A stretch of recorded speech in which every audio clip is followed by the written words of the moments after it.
all the people that have experienced this man, played for the man, and stayed with him over all the years are making the world a better place. I was just astounded by how humble and caring a person he was. He always inspired me to do my best and to work hard at whatever it was I was going to be doing. He was a man of deep love and affection for God and his family and the country. He's a patriot. He's an American hero.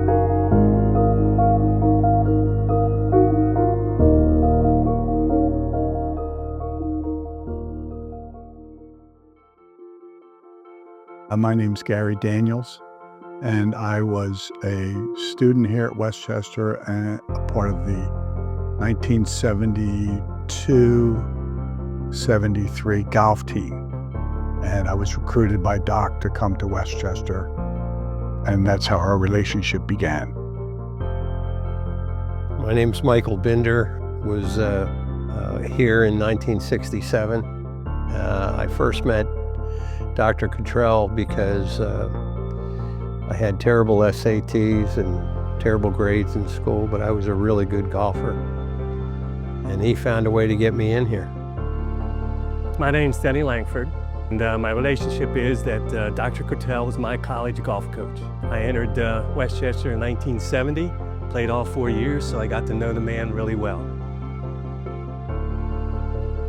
My name is Scott Vandergriff. I met Dr. Cottrell in 1968. He was recruiting me to come here to Westchester to play college golf. At that time, I was being recruited by a number of other universities, and I picked Westchester with no scholarship or anything. And I look back and I say it's one of the smartest things I ever did in my life. I got a great education and someone that mentored me for 57 years. He built a culture here that was very difficult back in the late 60s, early 70s. Our teams were a band of mavericks from all different areas, but I will tell you that nobody wanted to play against Westchester. I mean, we could flat play, and it was because of his leadership, without a doubt.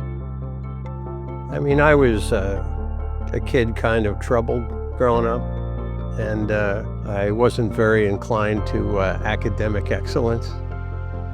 So Dr. Cottrell would work with me and kind of handpick my teachers that weren't going to throw me out of the class. You know, back then, if you got below a 2.0 in your CUME, in order to bring it up, you had to go to summer school. So I took a lot of courses that Dr. Cottrell set up for me that I was basically assured of getting an A. Like one year I taught golf. When I first became a member of the team, immediately he corrected my grip. I had a real strong grip. And that made me a better player, but then I couldn't putt. So Dr. Cottrell, being the man he was, he gave me his ping answer putter. And I putted with that for many years. And then other thing he did, he helps you on and off the golf course. So I was a health and physical education major. We went 3 times a week for 1 credit. A lot of my courses wouldn't be over until 4 o'clock in the afternoon, and I wouldn't get to the golf course. So he arranged for me to have a psych class in the afternoon with a professor who all we had to do was show up first class and then the end of the class do a book report so I could get to the golf course. He never took attendance. When I was turning 70, you know, it was a big number mentally, you know. I was like, I thought, Jesus, how could I be 70? And I said, Doc, I said, I'm having a little trouble with age 70. He says, Gary, he says, I'm 102. He says, that's 32 more years, maybe you have. He said, 32 years ago, how old were you? I said, 38 years old. He said, okay. He said, don't you think you should be able to do better these next 32 years with what you know, who you know, and the resources you now have that you didn't have then? And he really inspired me to pull my head up and look around and say, what else could I do with these next 32 years? I mean, he just, he was always there. Whenever you had any kind of thing going on that seemed insurmountable, he'd sit down and talk with you about it. But again, he never used the pretext of his experience in the war. I mean, the stuff that he went through versus the stuff that we went through, you're not even on the same spectrum. And yet you never heard about it. And I didn't hear about it till later. And the epiphany that I had was just, wow, I wish I hadn't been such a dope half the time.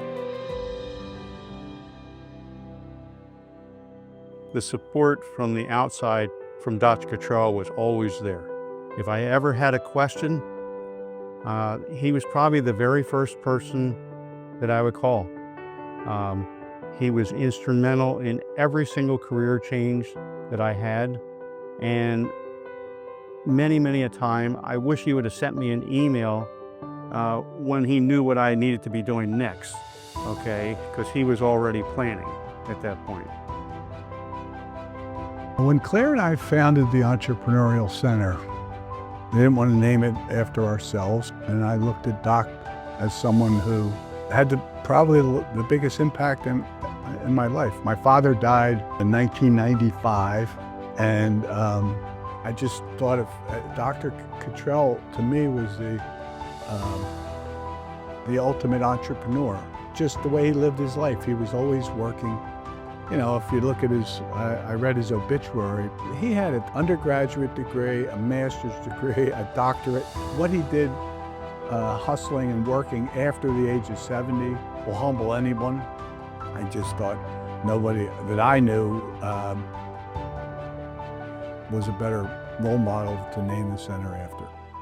I mean, if there is ever a man deserving of having an entrepreneurship leadership center named after him, Dr. Cottrell was the man.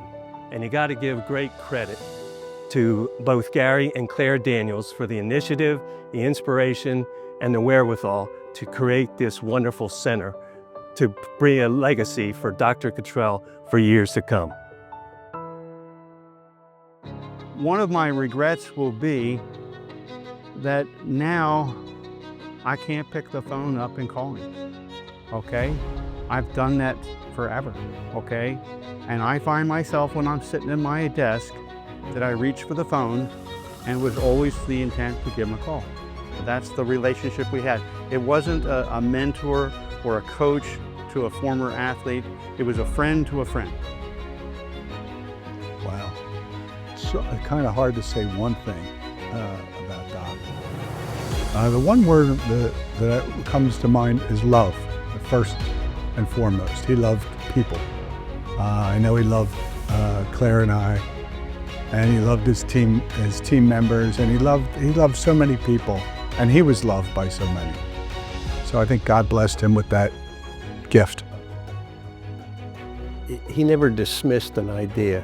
You could tell him that you were planning on doing something that was so outrageous that most people would laugh at you.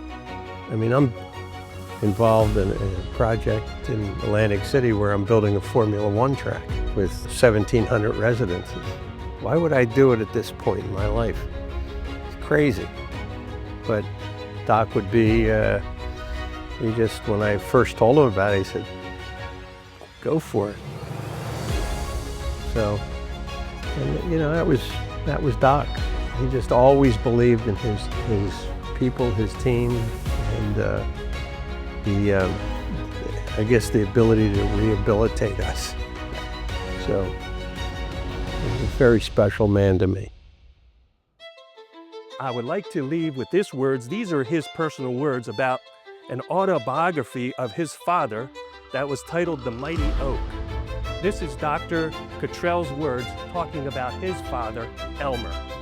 My father was a man of principle. He believed in loyalty, respect, and integrity. His influence in my life has never disappeared. I'm saying the same for Dr. Edwin B. Cottrell. Well done, my good and faithful servant. I salute you, Lieutenant Colonel Edwin B. Cottrell.